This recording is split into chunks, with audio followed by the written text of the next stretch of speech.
આજકાલ કોઈ પણ સરકારનો કોઈ કાયદો નીકળ્યો હોય કે કોઈ પણ પ્રોબ્લેમ માણસો સરકાર દ્વારા હોય તો આજકાલ માણસો રોડ ઉપર ચક્કાજામ કરે છે અને હેરાન થાય છે નિર્દોષ વ્યક્તિ, ડ્રાઈવરો, બસ હોય તો બસમાં પેસેન્જરો, એમ્બ્યુલન્સ હોય તો એમ્બ્યુલન્સમાં દર્દીઓ, બધા સામાન્ય માણસો, નિર્દોષ માણસો રોડ ચક્કાજામ કરવાથી હેરાન થાય છે.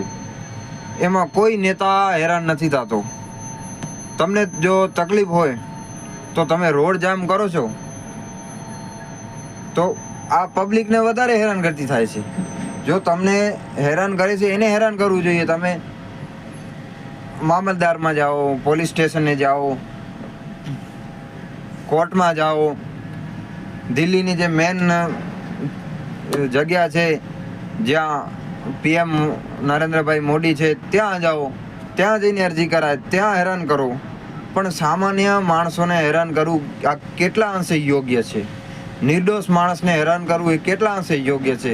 ડ્રાઈવર હોય, પેસેન્જર હોય, દર્દીઓ હોય, કેટલા બધા હેરાન થાય છે. બધાને અર્જન્ટ કામ હોય છે. આપણે આપણા જ માણસોને હેરાન કરીએ છીએ, આપણે સરકારને હેરાન નથી કરતા. તમે વોટ ન દો, વોટ દેવાનું બંધ કરી નાખો, પણ નિર્દોષ માણસને હેરાન કરવું આ યોગ્ય નથી.